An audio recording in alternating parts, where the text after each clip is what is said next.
NBRI के scientist doctor S.K. Tiwari ji हमारे बीच हैं। इस एडॉन कोर्स के महत्वपूर्ण लेक्चर के अवसर पर मैं मंचासी अपने महाविद्यालय के बहुत ही डायनेमिक प्राचार्य प्रोफेसर रविंद्र कुमार पांडे जी, वनस्पति विज्ञान विभाग के विभागाध्यक्ष प्रोफेसर श्रवण कुमार श्रीवास्तव जी, हमारे अनुज शिष्यवत डॉक्टर संजय कुमार वर्मा जी, doctor Smita Singh ji, doctor Priyanka Srivastava ji, doctor ट्रिंकल Yadav ji और डॉक्टर कृष्ण मोहन त्रिपाठी जी। मेरे बॉटनी डिपार्टमेंट के second semester, fourth semester, six semester, MSc second semester, MSc fourth semester के सभी छात्र छात्राओं का इस मंच से मैं हार्दिक अभिनंदन और स्वागत करती हूँ।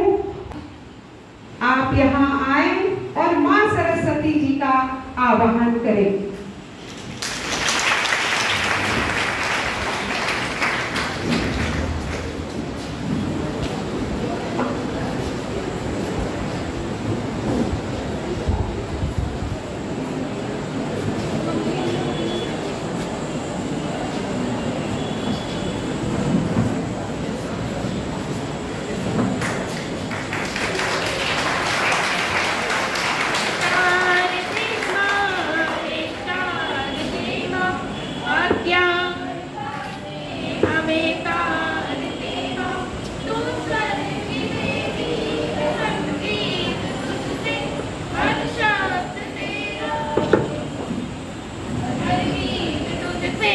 मन से हमारे मिटा दो अंधेरा, हमको उजालों का संसार दे माँ, हे शारदे माँ, हे शारदे माँ, अज्ञानता से हमें तार दे माँ। ऋषियों ने समझे है, मुनियों ने जाने, वेदों की भाषा पुराणों की वाणी, हम भी तो समझे, हम भी तो जाने, विद्या का हमको भी अधिकार दे माँ, हे शारदे माँ, हे शारदे माँ, अज्ञानता से हमें तार दे माँ। तू श्वेत वर्णी कमल में विराजित, हाथों में बीड़ा मुकुट सर पे सा। हम कितने आज धन्य हैं कि इस समय गर्मी प्रचंड है, कोई अपने कमरे से बाहर नहीं निकलना चाहता, लेकिन हमारे इन शिष्यों को, हमारे छात्र छात्राओं को फ्लोरिकल्चर पर ज्ञान देने के लिए NBRI से हमारे main speaker doctor S.K. Tiwari ji हमारे बीच उपस्थित हैं। मैं अनुपमा यादव से आग्रह करती हूँ आप आए और आज के हमारे मुख्य वक्ता डॉक्टर S.K. तिवारी जी का को बैज लगाकर उनका स्वागत करें।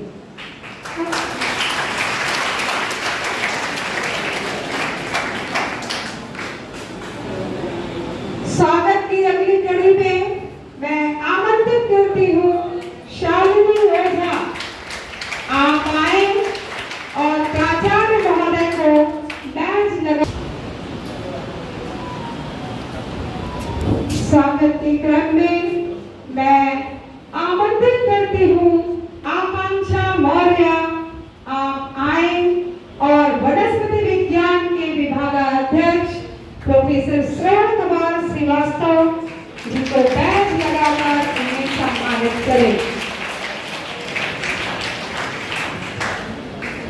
स्वागत की अगली कड़ी में मैं आमंत्रित करती हूँ खुशी सिंह, आप आए और बॉटनी डिपार्टमेंट के हमारे सहयोगी अनुज और छात्र डॉक्टर संजय कुमार वर्मा जी को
बहुत बहुत धन्यवाद।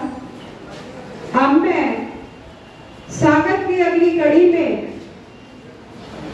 कृष्ण मोहन त्रिपाठी जी से आग्रह करती हूँ कि आज के हमारे मुख्य वक्ता, मुख्य अतिथि, साइंटिस्ट डॉक्टर S.K.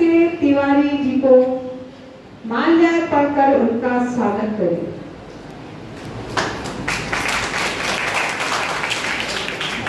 इसी क्रम में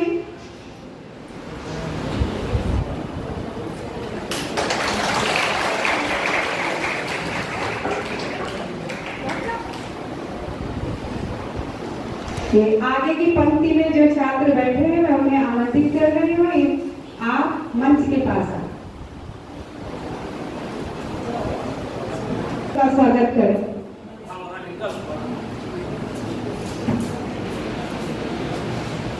स्वागत की अगली कड़ी में मैं आमंत्रित करती हूँ सुमित शुक्ला।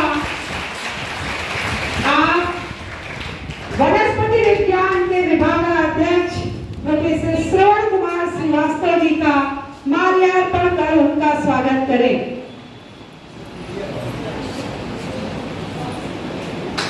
स्वागत की अगली कड़ी में मैं अभिषेक को आमंत्रित करती हूँ हमारे बीच उपस्थित कृषि संकाय के विभागाध्यक्ष डॉक्टर घनश्याम द्विवेदी जी का माल्यार्पण कर स्वागत करें।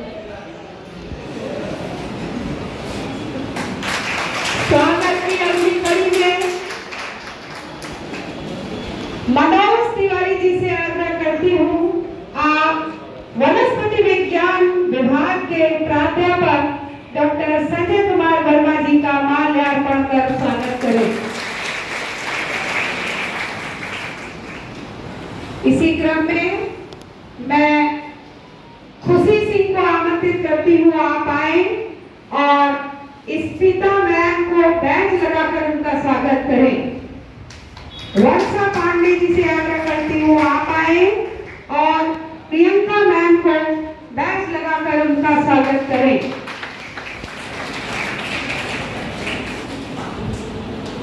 आमंत्रित करती हूँ आकांक्षा मौर्य, आप आए और स्मिता मैम का माल्यार्पण कर स्वागत करें। स्वागत की अगली कड़ी में आमंत्रित करते हैं MSc की छात्रा Priyanka. Priyanka MSc 4th semester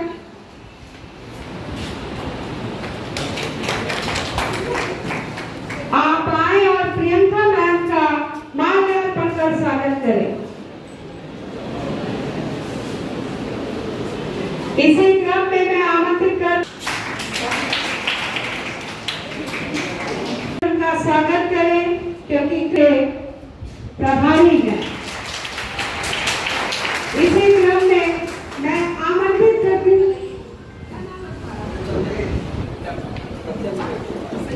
सत्यम जी को आमंत्रित करती हूँ, आप ड्रिंकल यादव सर का माल्यार्पण कर स्वागत करें।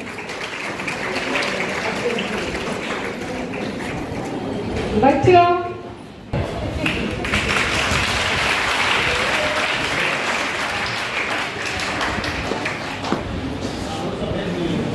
my dear students, add-on courses are short-term training programs that are designed to supplement the core curriculum of the degree program. These courses are usually offered as certificate or diploma courses, and they provide students with the additional skill and knowledge that are relevant to their field of study. Dear student, globalization of the education and economy has led to a reorientation of the policies and programs by the academic regulator of our country to make current Indian higher education system more relevant and career-oriented with focus on quality and excellence. It is fact that professionally qualified graduate with a sound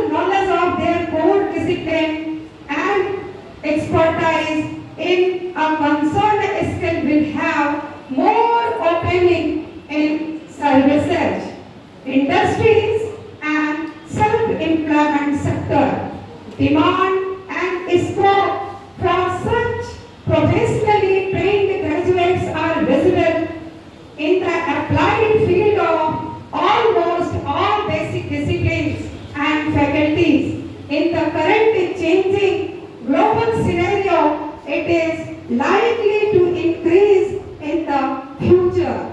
The objective of add-on courses is to ensure that graduates who pass out after completing their courses would have knowledge, skill, aptitude for gainful employment, and also encourage entrepreneurship and turn over next generation from job seeker to job provider. To meet these challenges, our college has started offering short-term skill enhancing add-on courses that not only have utility for job, self-employment, but also lead to a holistic growth and employment of the student. Our aim is to create a technologically superior and ethically strong human resource for the nation who may go on to become global leaders by making a difference to a world at large. I feel pleasure to intimate you that in the super guidance of our principal sir, our head of the department, Professor Shravan Kumar Srivastava, has selected add-on courses on two relevant topics. These are floriculture and mushroom farming. So today is very grateful day for us because today we will get so many information and knowledge regarding floriculture, and this knowledge will be provided by our main speaker, Dr. S.K. Tiwari ji. So, first of all, I would like to invite our principal sir to welcome our chief guest, our chief speaker, Dr. S.K. Tiwari ji. आज वनस्पति विज्ञान विभाग द्वारा add-on value added certificate कई नामों से जाना जाने वाला प्रोग्राम जो आपके योग्यता में कुछ व्यवहारिक ज्ञान का इनपुट करेगा, उसके आयोजन फ्लोरिकल्चर के अवसर पर मुख्य अतिथि और मुख्य वक्ता के रूप में मंच पर आसीन अपने क्षेत्र में उत्कृष्ट कार्य कर दुनिया में अपना नाम करने वाले डॉक्टर एस.के. तिवारी जी, आप NPRI में साइंटिस्ट जी हैं, जी श्रेणी BCDEFG, मतलब आप ये समझें कि जो प्रोफेसर की श्रेणी है तो आप प्रोफेसर से ऊपर की श्रेणी में आज की डेट में NPRI में कार्य कर रहे हैं। आपका इस महाविद्यालय परिसर में हार्दिक स्वागत और अभिनंदन।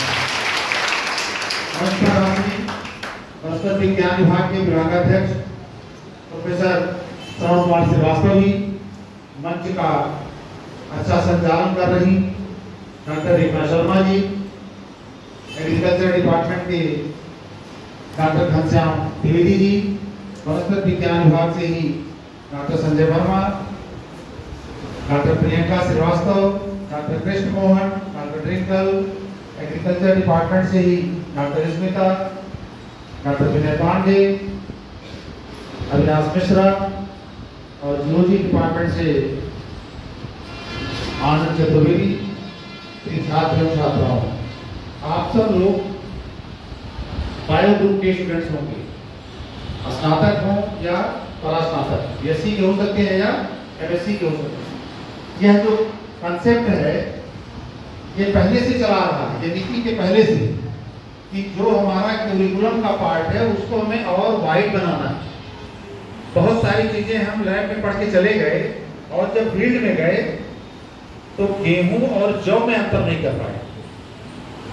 बीज देखा तो अंतर कर लिया, लेकिन पत्ती देखा तो व्यवहारिक ज्ञान नहीं हो पाया कि हम कैसे अंतर करते। तो ऐसा ही आज के डेट तेजी से बढ़ता हुआ बिजनेस है फूलों का व्यापार। आप देखिए गेंदे के फूल आपको बारह महीने मिल रहे हैं, गुलाब बारह महीने मिल रहा है, जरबेरिया मिल रहा है, रजनीगंधा मिल रहा है, बेला के फूल मिल रहे हैं। आप इस पे जरा सोचिए कि पहले नहीं मिलता था, आज क्यों मिल रहा है? जितना चाहिए उतना मिलेगा, कीमत में अंतर हो सकता है। पहले ये था कि एक लिमिट के बाद कीमत आपकी बढ़ जाए, लेकिन वो सामान नहीं मिलता था। आज आप चाहिए तो अगर आप 10 रुपए का एक गुलाब मिलता है तो आप ऑर्डर दीजिए तो 100, 200, 1000, 500 गुलाब के फूल आपको मिल जाएंगे। इसका मतलब कि कहीं ना कहीं कमर्शियल खेती हो रही है और बहुत बड़ी जनसंख्या इसमें इन्वॉल्व है। वह कन्नौज का इत्र हो जो दुनिया भर में फेमस है, या हमारे गमले में लगा हुआ पौधा हो, आज एक कंसेप्ट देखिए डेवलप हुआ है पूरी दुनिया में। एक छोटा सा शहर थोड़ा साइड को सोख लेगा, बदले में ऑक्सीजन देगा, इतना तो हम सब लोग जानते हैं। फिर दूसरा, अब आप और आगे चलें तो एक एक पौधे के साथ जब आप जुड़ेंगे तो आपका मेंटल पीस भी होगा।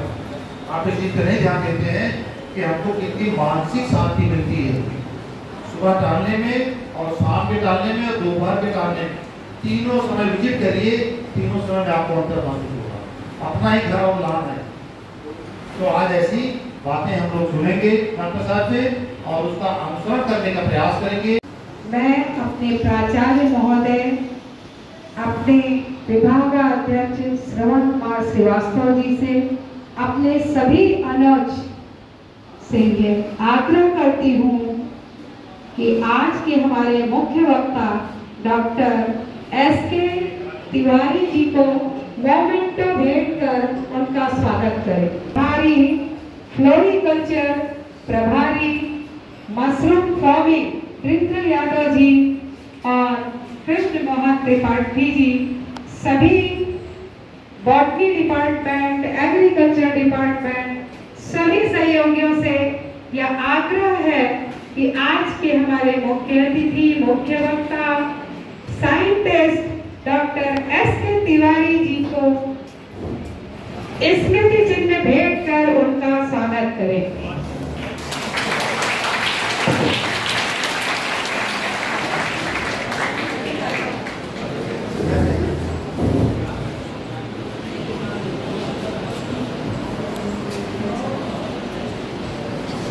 मैं सभी से आग्रह करती हूँ कि अंग वस्त्र से अलंकृत करते हुए सम्मानित करें हमारे आज के मुख्य वक्ता महोदय को। बच्चों, आप सभी बहुत भाग्यशाली हैं। अभी प्राचार्य महोदय ने आपकी उपलब्धियों के बारे में बताया है और आपका जो बायोडाटा मेरे पास है, अगर मैं पूरा पढ़ने लगूंगी तो बहुत टाइम लग जाएगा। तो मैं यही कहना चाहती हूँ कि आपके लिए कुछ भी कह पाना मेरे लिए सूर्य को दीपक दिखाने के समान है। फिर भी आपकी कुछ उपलब्धियां जरूर मैं अपने बच्चों से शेयर करना चाहूंगी। Doctor SK Tiwari, working as chief scientist at National Botanical Research Institute, he was awarded Vice Chancellor's Gold Medal and Gold Medal in Citation by Doctorate of Higher Education, Uttar Pradesh. To execute the CSIR Rural Development Program, completed PG Diploma in Sustainable Rural Development from the National Institute of Rural Development, Hyderabad. CSIR Award for Science and Technology Innovation for Rural Development in 2011 for plant growth, promoting microbial bioinoculant activity.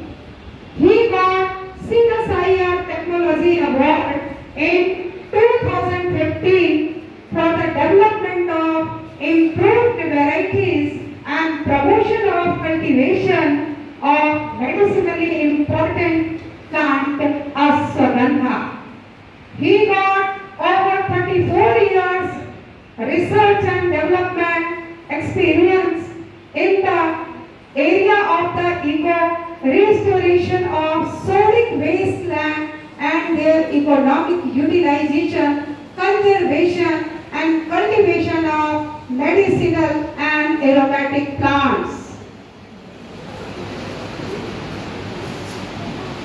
He has authored 146 research papers, 16 reviews, articles, 36 chapters in books, 13 books, 24 extension bulletins, and more than 100 popular articles.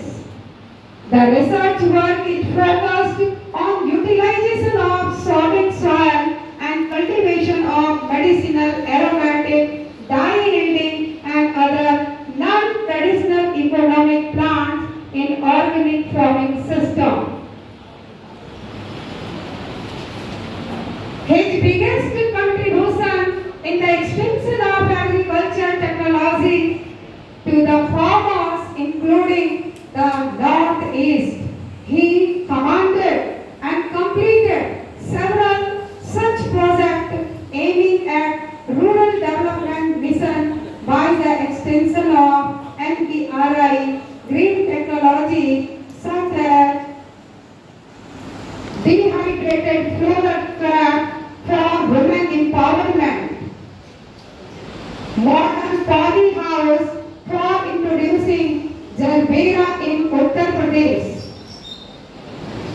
He has organized several training programs, workshops, Kisan Mela, flower show and field day, besides delivering talks on radio and television.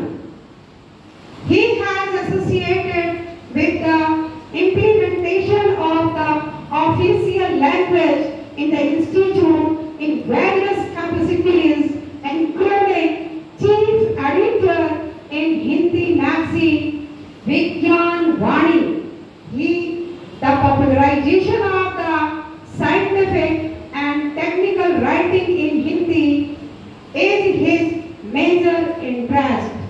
So we all are very thankful for Dr.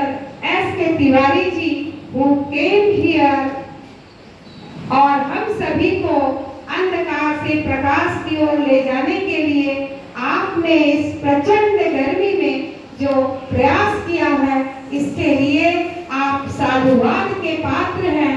और बच्चों, आपके उद्बोधन के मैं चाहती हूँ स्वागत करतल ध्वनि से आप एक बार पुनः फिर हम लोग जी please deliver your lecture on culture.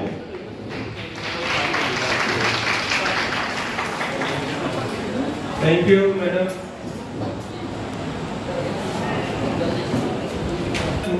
पुष्प कृषि विज्ञान, फूलों की खेती, केवल खेती नहीं, फूलों का व्यवसाय, फ्लोरिकल्चर, फूलों की खेती और उसका व्यवसाय बहुत इसका महत्व बढ़ रहा है। क्यों बढ़ रहा है, कैसे बढ़ रहा है, उस पर हम जाएंगे आगे, प्रेजेंटेशन दिखाएंगे आपको। लेकिन आप ये बताइए कि आपको अंदाजा है कि अगर पूरी पृथ्वी से एक इंसेक्ट, एक कीट है, वो नष्ट हो जाए, खत्म हो जाए, तो हम लोग भूखे मर जाएंगे। हनी, मधुमक्खी, मधुमक्खी क्या रोल प्ले करती है? पॉलिनाइजेशन करती है, परागण का काम करती है। तो कहाँ से मिलता है उसको ये सब कुछ? तो सबसे बड़ा और नेक्टर, तो ये पॉलन और नेक्टर को जो इस फूल से उस फूल तक ले जाती है मधुमक्खी, उसके कारण ये हमारा उत्पादन हो पाता है। नहीं तो आदमी अपने हाथ से करना पड़ेगा परागण का काम। तो ये सबसे बड़ा महत्वपूर्ण जो इनडायरेक्ट बेनिफिट है, डायरेक्ट बेनिफिट तो वही बताएंगे, लेकिन फ्लोरिकल्चर का जो इनडायरेक्ट बेनिफिट है वो ये है कि समारोह हो, पूजा पाठ हो, बिना फूल के पूरा नहीं होगा। कौन सा फूल सबसे ज्यादा इस्तेमाल में आता है? गेंदा। भारत का है क्या गेंदा? भारत का नहीं है। अभी मैं जितने फूल दिखाऊंगा उसमें से कोई भी भारत का नहीं है, सब विदेश से आए हुए हैं। भारत का कोई फूल बताएंगे?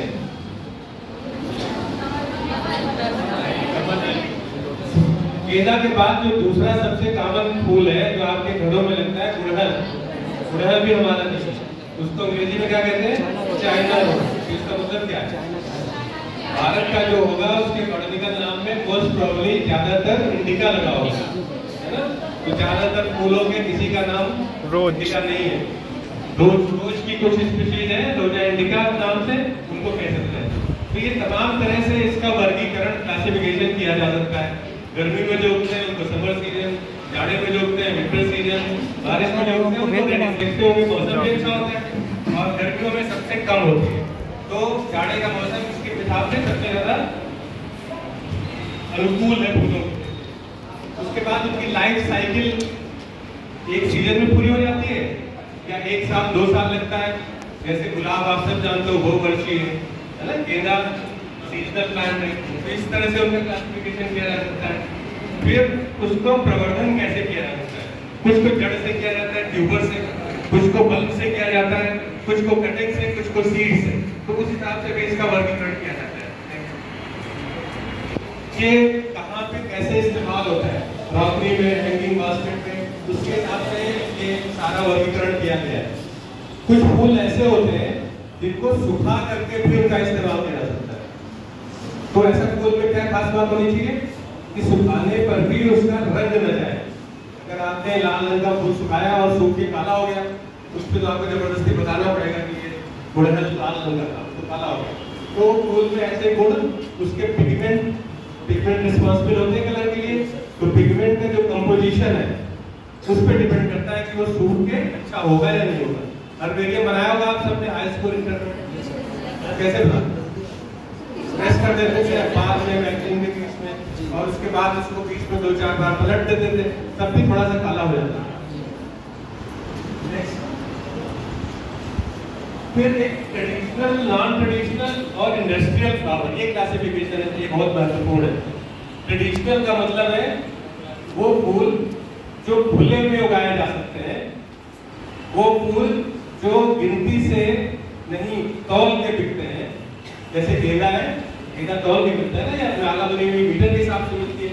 कोई ये नहीं कहता कि 1 रुपए का एक फूल है ना। तो ये ट्रेडिशनल फ्लावर है।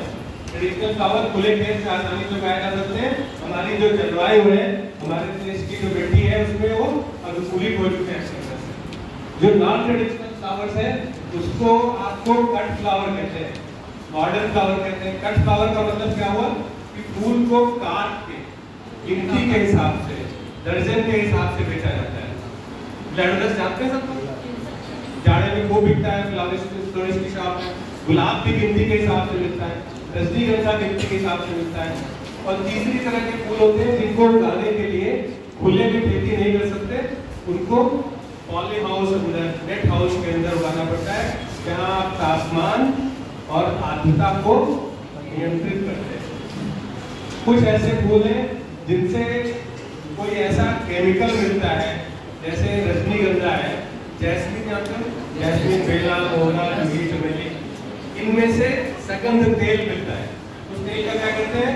तमाम तरह के परफ्यूम बनाते हैं और तमाम तरह के कॉस्मेटिक्स में उसका इस्तेमाल करते हैं। तो ये इंडस्ट्रियल फ्लावर्स हुए। इंडस्ट्रियल में आप देखो कि perfumery industry, dry flower industry और पिगमेंट एक्सट्रैक्शन। पिगमेंट एक्सट्रैक्शन ये गेंदा का जो फूल है, गेंदा कौन से रंग का होता है? येलो ऑरेंज, दो होते हैं। एक बसंती कहते हैं, एक नारंगी कहते हैं। तो उसके कलर के बेसिस पे ही उसका नाम है, पूसा बसंती, पूसा नारंगी। तो गेंदा का जो फूल है उसमें से कलर एक्सट्रैक्ट किया जाता है और उस कलर को पोल्ट्री फीड, मुर्गियों का जो दाना होता है उसमें डाला जाता है। उससे क्या होता है? अंडे में जो पीला पिगमेंट होता है उसकी मात्रा, उसका कंपोजिशन बदल जाता है, वो बढ़ जाता है। तो ये इंडस्ट्रियल इंपॉर्टेंस हो गई। बहुत सारे फूलों से कलर निकाला जाता है। जैसे अभी अगर अखबार पढ़ते हो आप लोग तो आपने पढ़ा होगा कि होली के अवसर पे कचनार के फूल से गुलाल तैयार करके NVRI ने, हमारे इंस्टीट्यूट ने राम मंदिर में भेजा था राम जी के होली खेलने के लिए। कचनार के फूल, तो कचनार के फूल से गुलाल निकाला। ऐसे ही गुड़हल के फूल से निकलता है कलर, बहुत सारी पत्तियों से निकलता है। तो ये कलर एक सेगमेंट हो गया, परफ्यूम दूसरा हो गया। बहुत सारे फूल मेडिसिन बनाने के काम आते हैं, बहुत सारे फूल हर्बल टी या ड्रिंक्स बनाने के काम आते हैं। हिबिस्कस टी आप गूगल पे डाल के देखना, हिबिस्कस टी, लोटस टी, तो ये सारे इनके फ्लावर के पेटल्स का इस्तेमाल करके इंडस्ट्रियल एप्लीकेशंस हैं। इसके बाद बहुत सारे ऐसे फूल जो मैंने बताया कि जिनमें ये क्षमता है कि सुखाने पे उनका रंग ना बदले, उनको ड्राई फ्लावर इंडस्ट्री, सूखे फूलों का व्यवसाय हमारे देश में ताजे फूलों से जाता है। तो ताजे फूल की क्या दिक्कत क्या है? कुछ दिन रख सकते हो आप। कुछ फूल तो ऐसे हैं जो तोड़ते ही मुरझा जाते हैं, कुछ फूल ऐसे हैं जिनको आप पानी में, कमरे के अंदर वॉश में रख दो फूलदान में, तो कुछ दिन, एक आध ऐसे हैं जो एक आध हफ्ता तक टिक जाते हैं। लेकिन फूलों को अगर सुखा करके रखा जाए और उनको इस तरह से संरक्षित किया जाए कि उनका जीवन कई साल तक, कई महीने तक बढ़ जाए, तो ये ड्राई फ्लावर जो इंडस्ट्री है ये काफी तेजी से हमारे देश में बढ़ रही है। नेक्स्ट, ये फ्लोरिकल्चर में केवल फूल नहीं आते, जैसे मैंने कहा ना, उससे संबंधित तमाम तरह के जो व्यवसाय हैं वो सब फ्लोरिकल्चर इंडस्ट्री में आते हैं। तो पहला व्यवसाय क्या होता है कि उसका प्लांटिंग मटेरियल, जो बल्बस प्लांट्स है उनके बल्ब, जो ट्यूबर्स है उनके ट्यूबर्स, जिनके कार्ब्स है उनके कार्ब्स, जिनका सीड है उनका सीड, नहीं तो पौधे, बीज, सीडलिंग तैयार करके, तो ये एक बड़ा व्यवसाय है। पौधे सब में बेचने का काम करते हैं, फूल और फूल की कलियां, कटी हुई पत्तियां, ज्यादातर फर्न जानते होंगे आप लोग, फर्न की बहुत सारी पत्तियां बुके जब बनाते हैं तो उसमें इस्तेमाल की जाती है।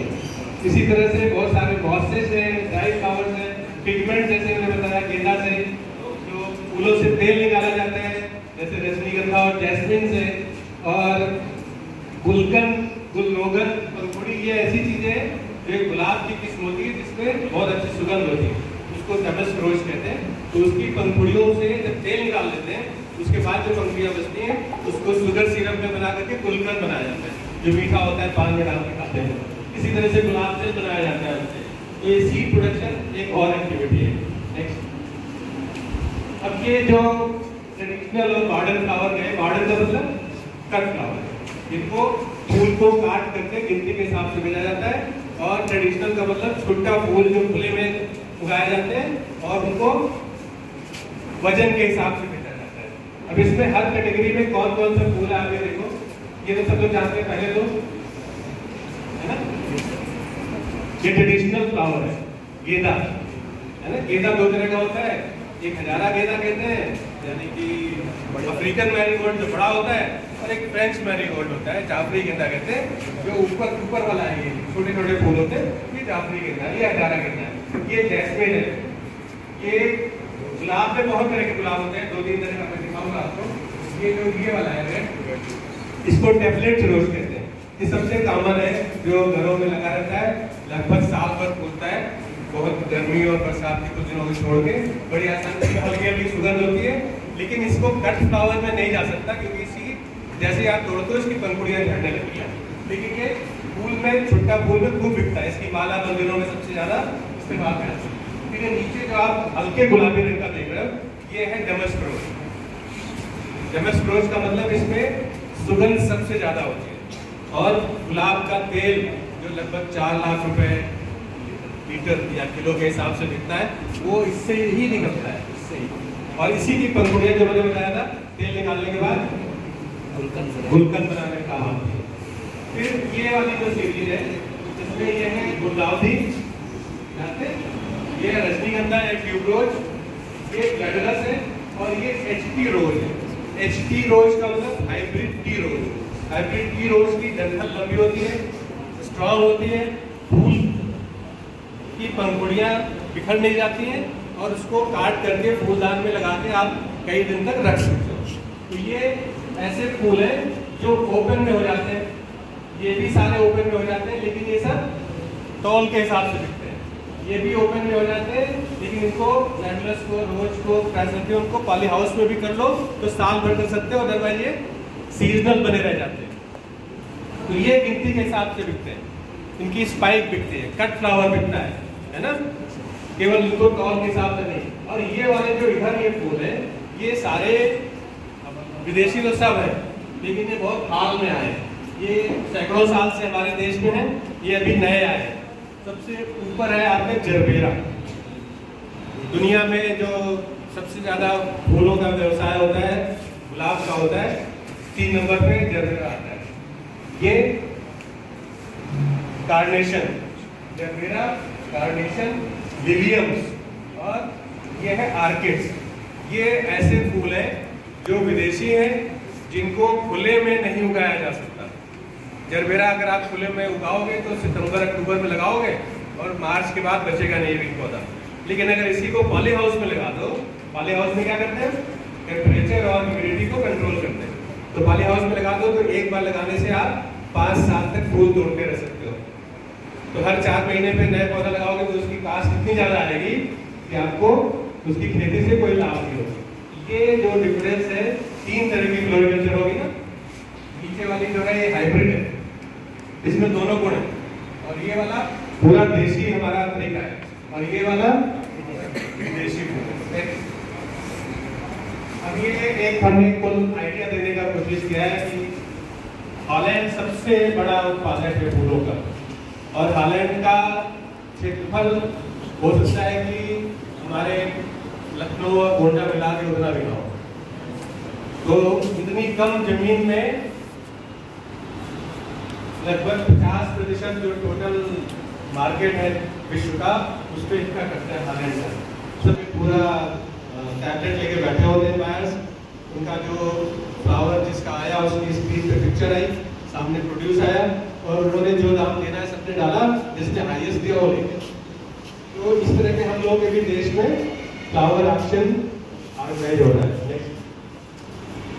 ये ऊपर ये रोज जानते हो आप लोग, कार्नेशन में मिलता है, क्राइसैंथेमम, गुलदाउदी, जरबेरा, ग्लैडुलस, आर्किड्स, आर्किडिया, ये सब एंथूरियम, ट्यूलिप है।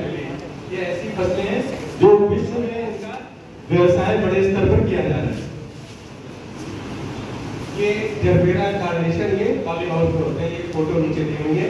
कार्नेशन मैंने पहले दिखाया था, ये गुलदाउदी है, ग्लैडुलस है, लिली है, आर्किड्स है, ट्यूलिप। ट्यूलिप फॉलो करते हो आप लोग? ट्यूलिप के बारे में कुछ है ना जाए?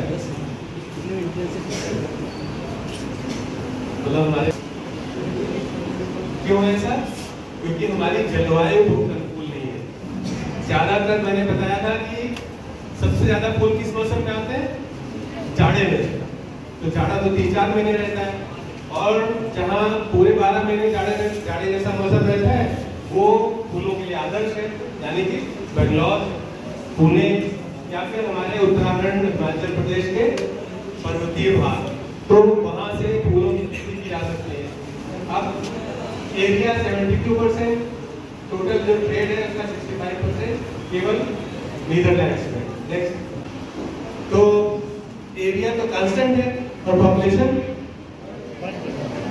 बढ़ रही है, तो हमको हमेशा फूड प्रोडक्शन को प्रायोरिटी देनी है ना। खाने के लिए ऐसा थोड़ी कि फूल भेजेंगे और उधर से गेहूं मंगाएंगे, तो कोई फायदा नहीं है।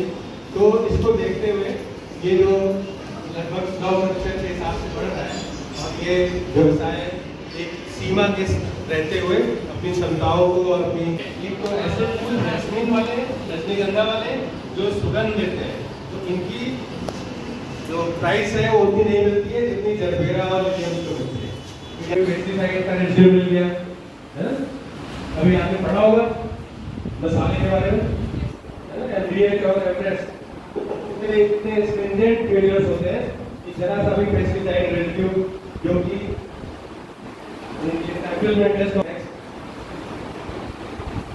ये कुछ ये ग्लैडुलस की क्रॉप है, ये इंडिया की क्रॉप है, और ये नीचे उनकी मार्केट कहाँ हमने दिखाया था आपको, नेशनल मार्केट और बेंगलोर का मार्केट। ये वाली मार्केट ज्यादातर आप देखोगे कि शहर के किसी हिस्से में सड़क के किनारे खुले में ऐसे दिखा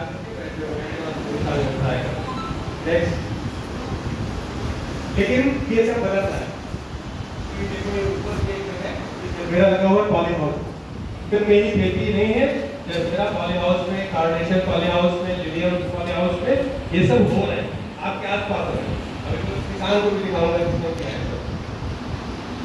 पीछे इसमें क्या जरूरत होती है कि गेंदा या गुलाब या फूले में पत्ते उनको तोड़ा आपने गोरे कपड़े या चादर में बना और डाल दिया। नेक्स्ट ये एक और पिक्चर्स है।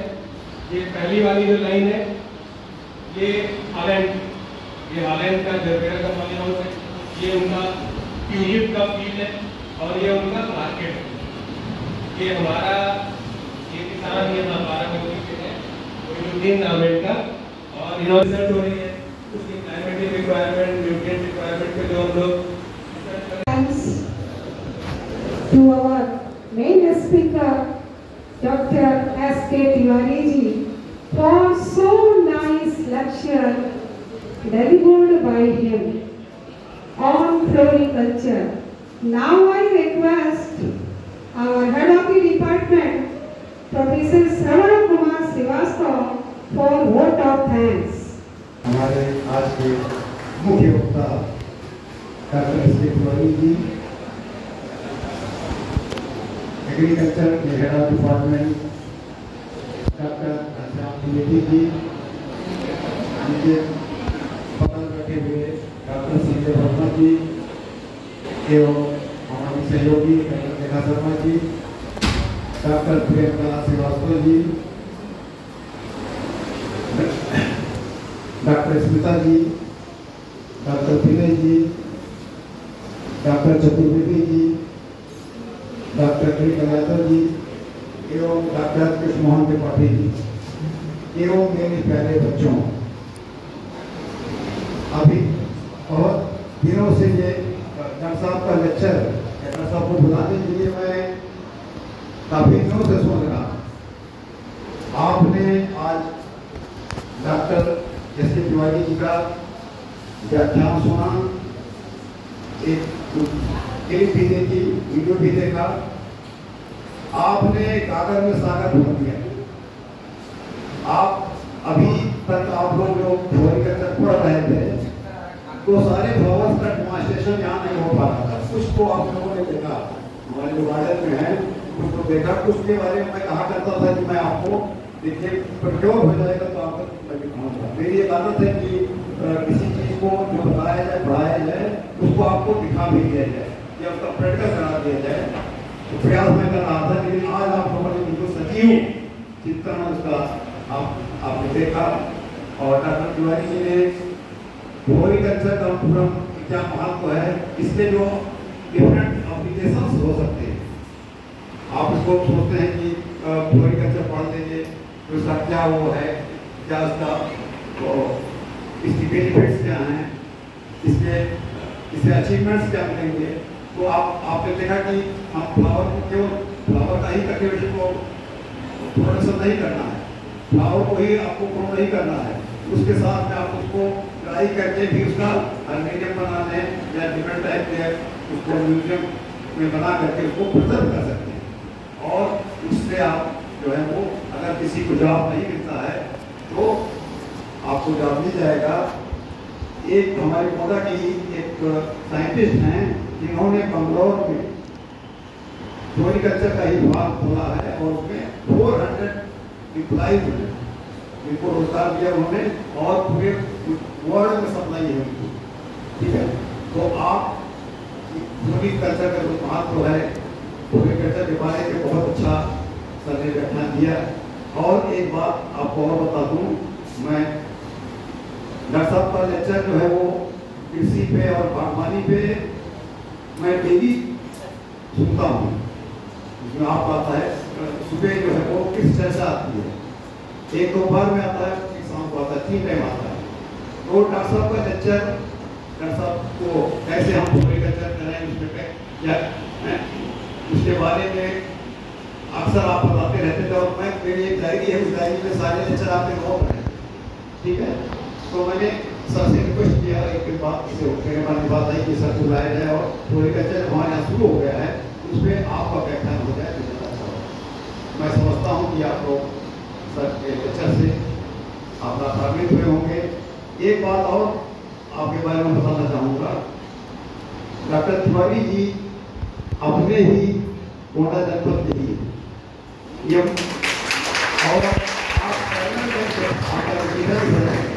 वार्म है, तो आप अभी बात हो रही थी कि आप रिटायरमेंट के बाद आप जो है वो यहाँ पे एक फ्लोरिकल्चर या आपका जो नॉलेज है, एक्सपीरियंस अभी तक आपने गेन किया है, उसको इस जनपद के लोगों को देने के लिए अपना बहुत बड़ा फार्म हाउस आपके पास फार्म है, उसको डेवलप करके हमारे गोंडा के लोगों की सेवा, उनको दिशा निर्देश, उनका मार्गदर्शन करने के लिए कार्य शुरू कर दिया है। आपका कंस्ट्रक्शन शुरू हो गया है, तो इसके लिए मैं आपसे निवेदन करूँगा कि आपका ताली